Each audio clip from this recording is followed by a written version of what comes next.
Chapter 4. Matt and Blaine continue playing at the little coffee shop near campus. Every other week, they play a set and actually seem to be garnering some fans. It's mostly kids from the dorm, but it seems like some of the other customers like it. Even the baristas seem to enjoy them. One in particular, a girl named Rachel, has made no secret of complimenting them and flirting with Matt after they play. Matt nags at him to do a solo, saying Blaine sounds so good he should just do it and get it over with. One evening, one of the other musicians has a keyboard with them, and Blaine finds himself asking to borrow it. He's been working on a song recently, and he just can't hold it in any longer. And he plays the hell out of that song. He plays it like he means it. He plays it like his dad can hear him in Ohio. He plays it like he's never played anything else in his life. The prelude pours out of his fingers, and by the time the first verse starts, Blaine is wailing on that keyboard. He comes to his favorite lyrics, give a moment or two to the angry young man with his foot in his mouth and his heart in his hand, when he sees the gorgeous boy out of the corner of his eye and plays even harder. That face is the only one he can see in the audience. In a sea of faces, that's the only one he wants to look at. And if Blaine can't talk to him, he can sing his soul for him. Blaine can always sing. A moment of Kurt. His intense, into-the-music face is adorable. I don't have enough Billy Joel on my iPod. When Blaine finishes playing, Matt is staring at him, wide-eyed, with his mouth hanging open. "Where the hell have you been hiding that?" Matt exclaims. I practice sometimes on a piano in the basement of the English building, after my late class," Blaine says, feeling stupid now. "That was really intense. Do you maybe want to talk about your anger, maybe?" Matt almost seems meek in that moment, like he's afraid of Blaine. Was the song really that intense? He poured a lot into it, but he didn't think anyone would really notice that. Blaine starts to laugh and can't stop, and that only makes Matt look more uncomfortable. Anger is usually the last thing he feels. Sometimes he feels hopeless or doubtful or disappointed in himself and the world, but he doesn't usually feel angry. It's not the anger in the song that he relates to, it's the other emotions. The isolation and the stubborn pride, that feeling of not wanting anyone to see you, but also feeling tired of being ignored. He thinks he could tell Matt all of that, and maybe he will, but not here. His laughter dies down and he deflates a bit, now that the rush is over. I'm never really angry. It's more than just a song to me, but I'm not hulking out or something. Matt seems relieved as they pack up their guitars. Blaine looks around for the face, as he's taken to calling him, and is sad to see that he left, momentarily worrying that he scared him off. Do you think he noticed me tonight?" Blaine asks Matt on the way back to the dorm. "I think everyone noticed you tonight, Blaine, but especially him." Life goes on. The semester comes to a close and Blaine heads to Ohio for holidays.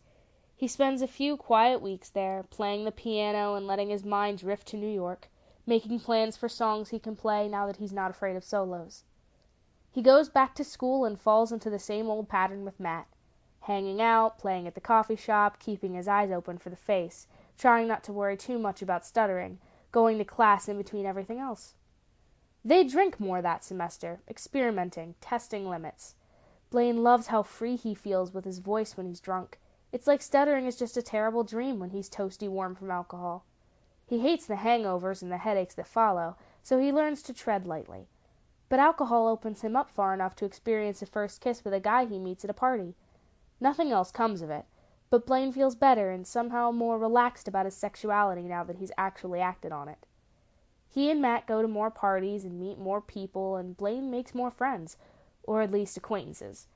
He never quite lets anyone else in the way he let Matt in. He's not sure if he's ready to have a ton of friends. He's happy with his one quality friend and a bunch of acquaintances to talk to in the dining hall and sit next to in class. Blaine is happy.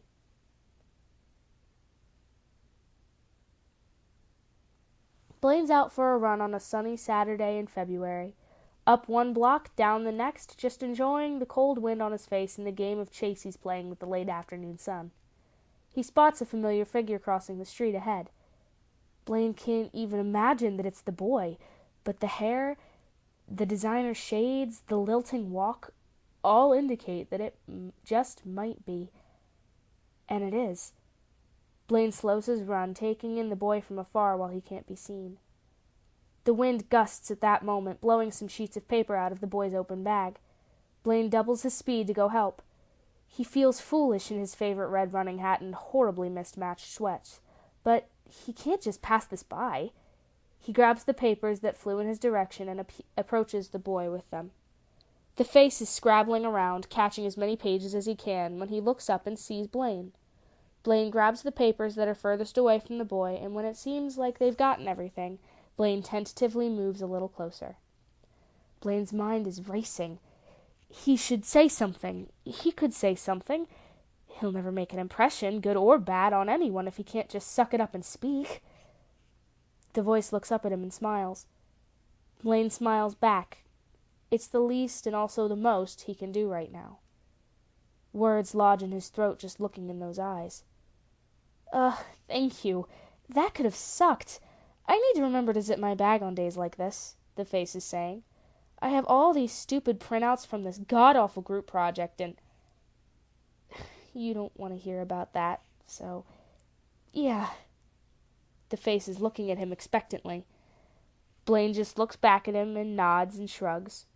He hopes that the shrug conveys something along the lines of, "Oh, yeah, I hear ya. Group projects, man, aren't they the worst? Also wind. Terrible." "Well, thank you again, kind though silent stranger," the voice says. Blaine tosses off a mock salute and finds himself fleeing the scene. He can feel that he's running awkwardly. He can't find his rhythm, like his body knows he shouldn't be running from this opportunity. As he turns the corner, he glances behind him to see that the other boy is watching him retreat. A moment of Kurt. Good Lord, what a cute ass. One of the last nights of the school year, he and Matt play at the little coffee shop for the last time until they return in the fall. Blaine prays that the face will be there tonight. He's prepared a song just for him. Matt knows the plan, which is basically to just play the song when and if the face shows up. Just a little something from Blaine to his unnamed crush. Mid-set, the boy arrives. Blaine hears Rachel say his name. He strains to hear what she says over the rush in his own head and the song that he's currently playing. Kirk? Dirk? Kurt? Kirby? Kirby doesn't suit the kid in the least, Blaine thinks. As they finish the current song, Matt gives him a nod and Blaine transitions right into the next song.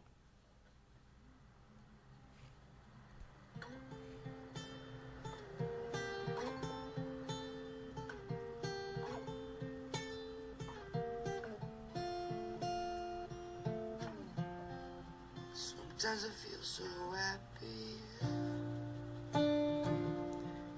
Sometimes I feel so sad.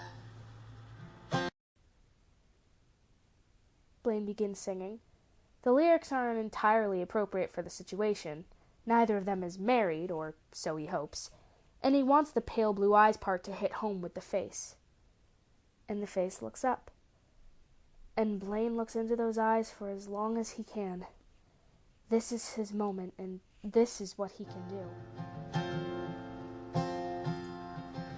If I could make the world as pure and strange as what I see, I put you in the mirror, I put in front of me, I put in front of me.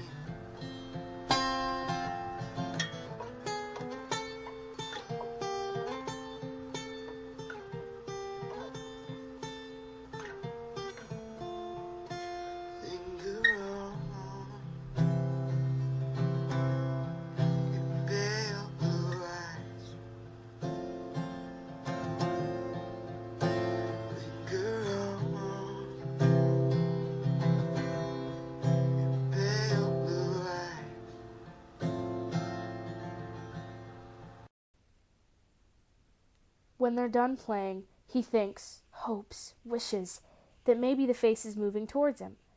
Blaine's back is turned to the room, yet he senses someone looking at him.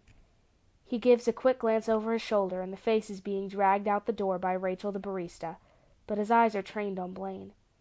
Blaine's heart drops to the ground, but he smiles and waves, because that's something else he can do. The face tosses off a mock salute.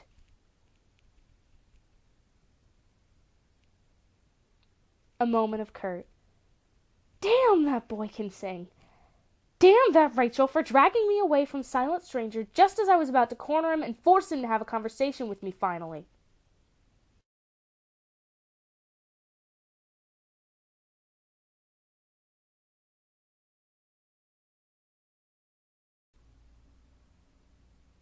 Chapter 5. Right as winter started fading into spring, the option came around to stay on campus for the summer. Blaine considers staying, mostly because he has trouble fathoming spending 3 months in Ohio. But when Matt decides to go back to Pittsburgh, summer in New York sounds almost as lonely and tedious as summer in Ohio. Blaine has made other friends besides Matt, but he still has a tendency to use Matt like a security blanket. In the end, Blaine decides to go home. He figures he'll pick up a job somewhere, maybe take a class online. The more he thinks about it, the more he likes the idea of an online class. He won't have to speak, he can write all of his answers, and he'll get in some extra credits. Matt and Blaine say their goodbyes on a dreary Thursday afternoon in May. Matt's parents are driving Blaine to the airport and then setting off on the long drive across Pennsylvania. There are promises to hang out and text, and Blaine knows that it'll happen. They've already bought tickets to go to a concert in Akron the last week in June. His first few days back in his parents' house are almost torture. Blaine has apparently forgotten how to be the Blaine his parents know, and there's a sort of dissonance between who he's become at college and whom his parents expect to see at the dinner table every night. His mother ticks over how long Blaine has let his hair grow, and his father only speaks to remind him to get a job. And he does find a job that he's actually interested in, working as a counselor at a day camp. It's a good fit for him. He rarely stutters around kids. He's actually been toying with the idea of becoming a teacher, not a middle or high school teacher, but maybe an elementary school music teacher. Or maybe teaching kindergarten would be kind of cool. Blaine is pleased, proud even, to admit that his stutter doesn't always stop him from doing things anymore. He knows it's there, and it's not something he's thrilled about, but he's satisfied with his progress. He regrets never talking to the face, even though he had the opportunity. But all is not lost. There's always next year. Hopefully. Blaine talks to his parents about wanting to see Paula during the summer. His mother seems hesitant about it, telling him that she really doesn't think he needs that anymore, and his father just grunts as usual. Blaine explains that part of why he wants to see her is because he's doing so well. He doesn't want to lose the confidence or momentum that he's gained at college. He worries that being in this environment might make him regress. He says all this with only one minor block. His parents seem fairly impressed with the whole demonstration, and he makes an appointment with Paula for the next day. The other reason why he wants to see Paula is because he knows he's going to have to officially come out to his parents. He's going to have to tell them that he's gay, and he knows he's going to need Paula to help him with that, to support him and give him some ideas of how to even broach the topic with them. He knows it won't be easy, but he needs to be honest with them, and he really wants to do it this summer, face to face. It seems as though he's ready for these long months in Ohio. He has a job, an online class, and appointments with Paula. He doesn't have any friends, but that's okay. He'll read a lot of books and see a lot of movies and visit Cooper whenever he can.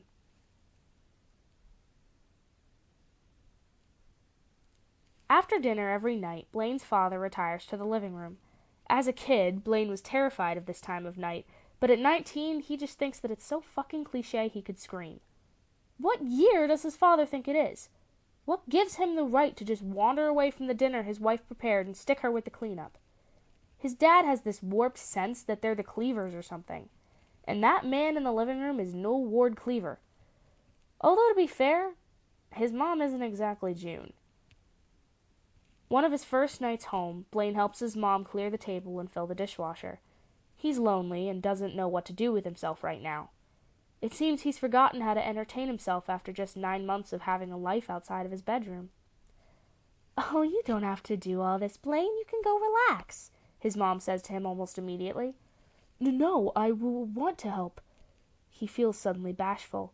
He wants to divulge something to his mom, but he still isn't very sure of himself around her. At least, he's not sure of himself in the same way he's been feeling at college. I think I decided on a major. His mom quirks an eyebrow over at him. Oh, yeah? She responds with a smile. A smile so warm that Blaine is immediately happy that he brought this up. I think I want to be a teacher. He's looking just to her left, not right at her, but he can tell her warm smile fades just a bit.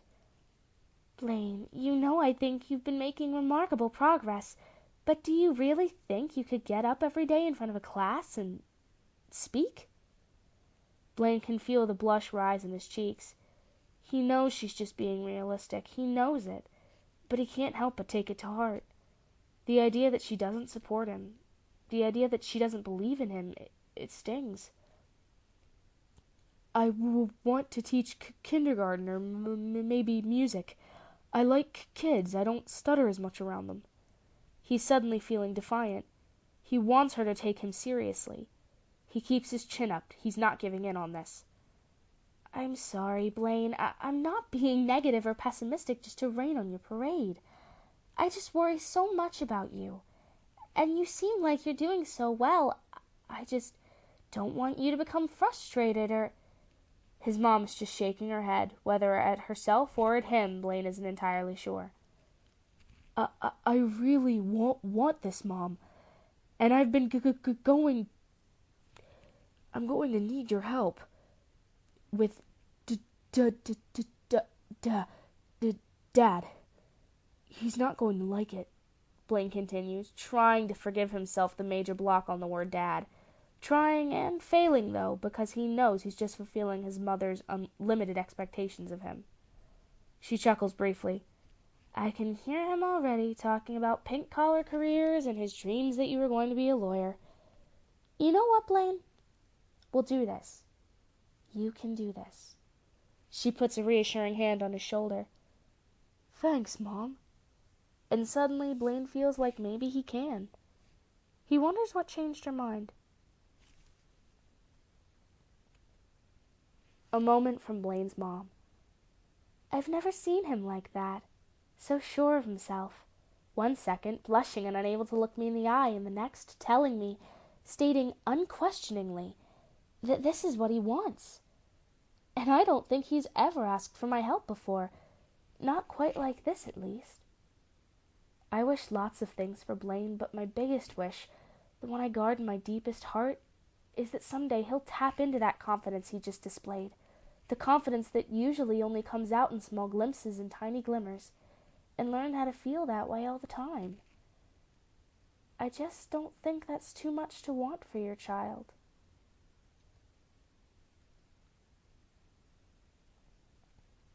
His job at summer camp doesn't start until mid-June, but his online class starts just a couple of weeks after he gets home. It's a contemporary American lit class with a really popular professor. Blaine's pretty surprised he even got into it, because it's a fairly coveted course. The professor is known for a certain amount of whimsy in her reading lists and assignments, but Blaine is prepared for it. The syllabus and reading list look completely doable. The class is broken up into essays, papers, and online discussion participation, and he's already read a couple of these books. A Prayer for Owen Meany might actually be one of his favorite books of all time. He read it twice last summer because when he got to the end, he was compelled to go back to the beginning. There are already some surprisingly good discussions that emerge within the first 24 hours. The first book is The Curious Incident of the Dog in the Nighttime. This is one of those novels that brought Blaine's compassion right to the surface. Christopher's issues with his father, his inability to communicate effectively, it really struck a chord with Blaine. Blaine knows he has nothing so severe as autism, that a stutter really can't even compare, but it does give him a certain empathy for people who have to deal with life differently. The discussion when Blaine logs in is rooted in the way and how of when Christopher punches the police officer. It seems like everyone is taking a bit of a stand on the fact that he wasn't going to learn anything by getting off with just a warning. His classmates seem unsure if he really understood what he did wrong. that maybe Christopher needed to get a better understanding of the consequences behind his actions. There's another faction of the class that seems to believe that he didn't deserve any type of punishment because Christopher's handicapped and didn't know what he was doing. Blaine dives into the discussion. B. Anderson at 10:58 a.m. I think Christopher knew exactly what he was doing. I think when pressed into a situation where you don't know how to act, that's when instinct truly takes over. His instinct was someone touches him, he's not going to take it. It's not a proper way to deal with things, but it doesn't mean that his disability kept him from knowing or understanding what he was doing. He acted on instinct, but it wasn't thoughtless. Blaine sends that into the discussion board and feels a little nervous.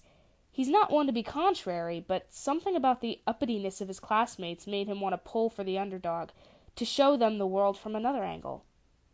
Blaine wanders off to eat a bowl of cereal and watch The Price is Right. No reason to angst over something he can't take back now. When he does return to his computer later on in the day, he has quite a few email alerts about the discussion and also a personal email from a K. Hummel at nyu.edu.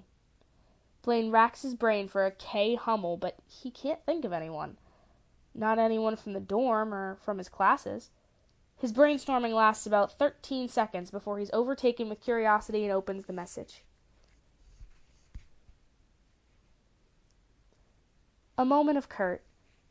How are there no sane people in this lit class? What are you even talking about? I'm going to throw this computer out of the window if you do not STFU, Marshall. Hold the phone. There seems to be one sane person in the mix. Well, hello there, B. Anderson, you ballsy little devil. I think it's time I shoot you an email.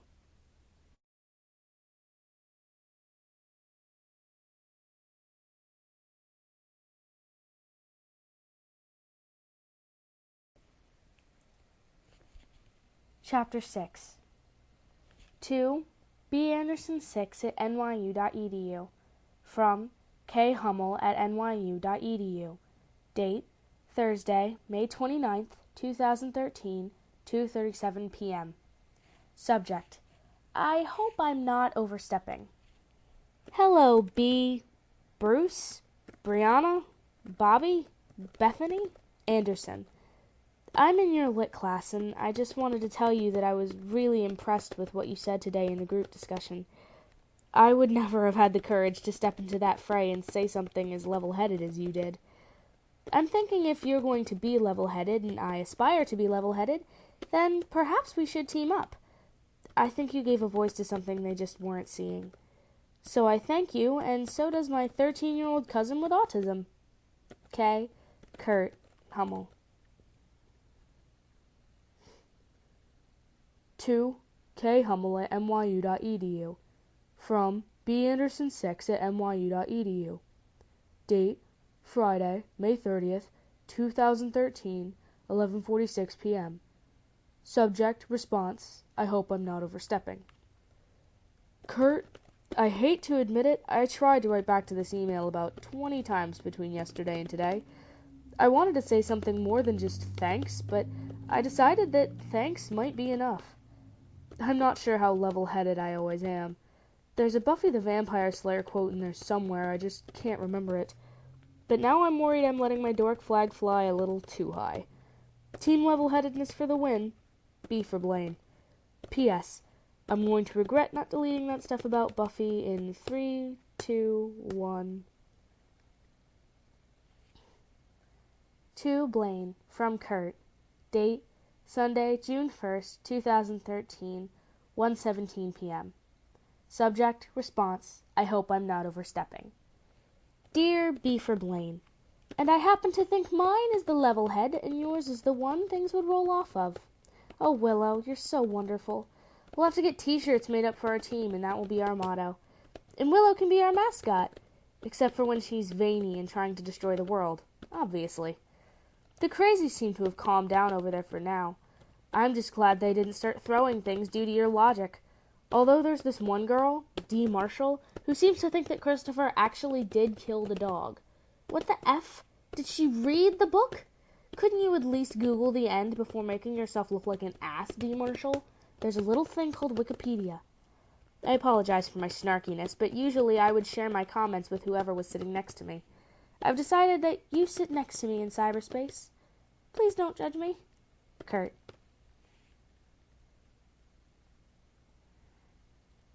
To Kurt, from Blaine.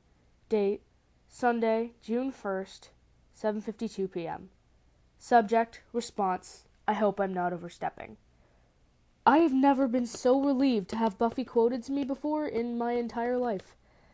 I think they're getting over the level-headedness, although I'm just lucky no one wanted to get into the definition of instinct.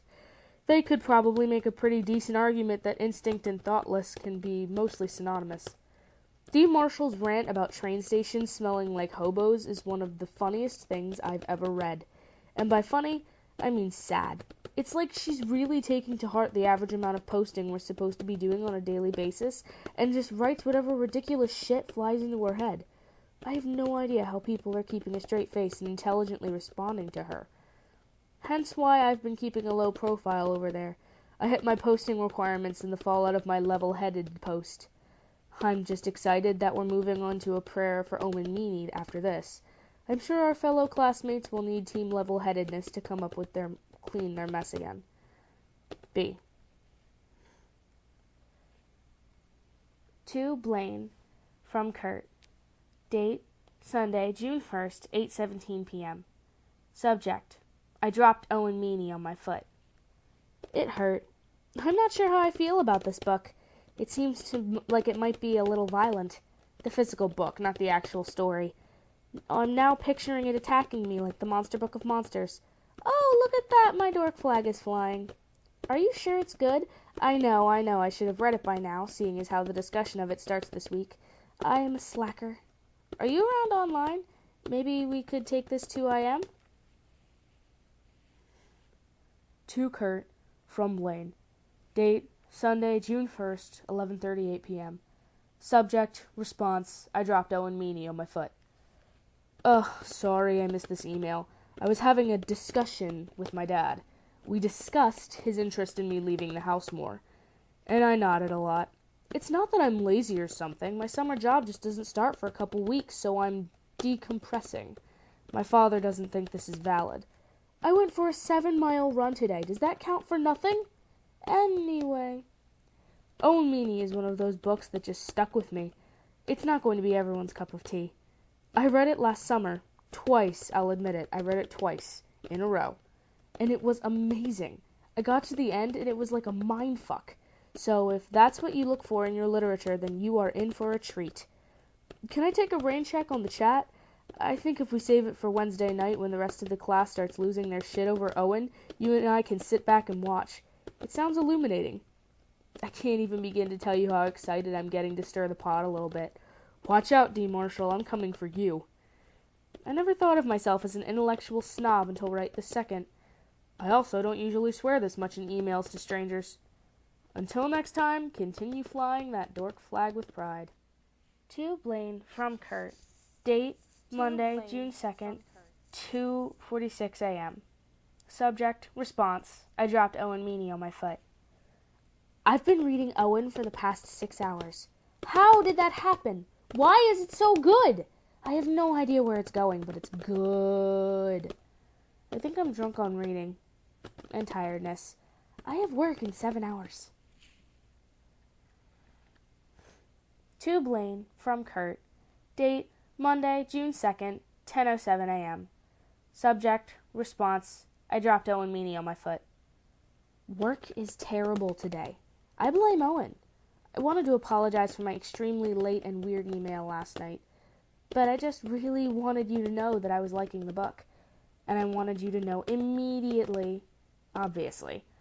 And I'm writing this email because I feel like I didn't fully digest your original email. I'm no dad expert. My dad is sort of perfect. I just lucked out. I'm sure your dad will get over it once your job starts. I don't know, were you looking for advice or not looking for advice? It's so hard to tell in an email. So does that mean you're living at home this summer? And if that's the case, where's home? I'm in NY for the summer. I had an internship that was too good to pass up. I'm sure Dee Marshall is very afraid. from Blaine to Kurt. Date, Monday, June 2nd, 11:22 a.m. Subject, response, I dropped Owen Meany on my foot.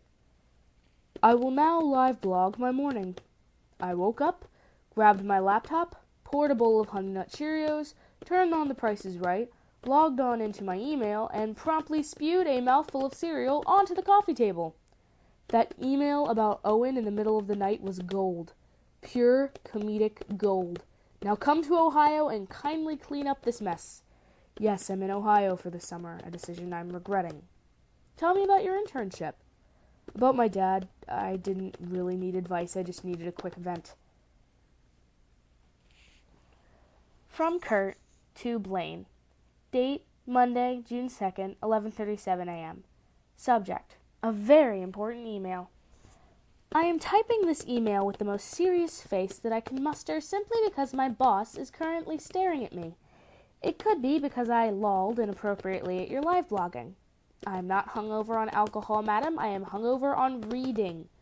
My love of literature kept me from my... Okay, she stopped looking at me. I'm interning at Teen Vogue. I will now give you 30 seconds to laugh your ass off. And begin.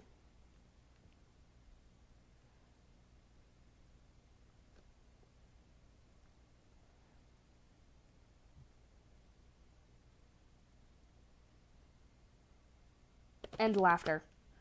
It's actually a really good internship. I mean, I'm not doing much more than running around the office and fielding phone calls, but it's good experience. I just want it on my resume so maybe I can do something else someday. And you know what? I love Teen Vogue, okay? It might not be the best magazine. I know it's no 17 or Sassy in the early 90s, but it doesn't mean that it's not good. Oh, and you weren't going to say any of that and I just got defensive for no reason? Oh. Oops. Anyway, Ohio, you say? I'm from Lima. Ohioans of the world unite under the banner of level-headedness. Shit, fuck, I need more coffee. To Kurt, from Blaine. Date, Monday, June 2nd, 12:02 p.m. Subject, response, a very important email. I live about 2 hours from Lima. Just outside of Columbus, in New Albany to be exact. I just saw the most amazing thing on The Price is Right. Not only did 2 people spin $1, one of them won both showcases. I mean, really, what are the odds? If I cared, I would do the math. Lucky for us, I don't actually care. I just watch in case they play Plinko. What is it about the magic of Plinko? I think your internship sounds kind of cool. I mean, especially if you're getting experience in something you want to do. Definitely more glamorous than what I'm doing this summer. Camp counselor, but not sleepaway camp, which would be cool. Just your average run-of-the-mill day camp. To Blaine, from Kurt. Date, Monday, June 2nd, 1:48 p.m. Subject, response, a very important email. Blaine, your enthusiasm for The Price is Right makes me worry that your father might have had a point about getting out more. To Kurt, from Blaine. Date, Monday, June 2nd, 3:01 p.m. Subject, response, a very important email. Whose side are you on? Just because I spent the past 3 hours watching a Family Feud marathon on the Game Zone network is no cause for concern. I can quit whenever I want. I can quit right now, mostly because I don't want to watch Louis Anderson host. I prefer Ray Combs or John O'Hurley. That's it, I'm going for a jog, so I can be home in time to feed my Sims dinner. You know I'm not really mad, right? I mean, it's just so hard to convey on the internet. Also, I love my Sims very dearly. I would never make them wait to eat until after I got back from running, because then the social worker would come and the stove might catch on fire and they would all run around crying. And I wouldn't be there, Kurt. I wouldn't be there to help them, or to tell them when to go to the bathroom. To Blaine, from Kurt. Date, Monday, June 2nd, 4:48 p.m. Subject, you are a shut-in. I think I'm even more worried now. And yet, I might just have to reinstall The Sims. My roommate deleted it from my computer one night when I ran into her room and yelled, "They've repossessed our toilet!" She thought I was serious. But I lost like 7 generations of Sims. Damn you, woman! Thank God my day is almost over and I can go home and sleep and read Owen. To Kurt, from Blaine. Date, Tuesday, June 3rd, 12:07 a.m. Subject, response, you are a shut-in. I had no idea that toilets could get repossessed in this game.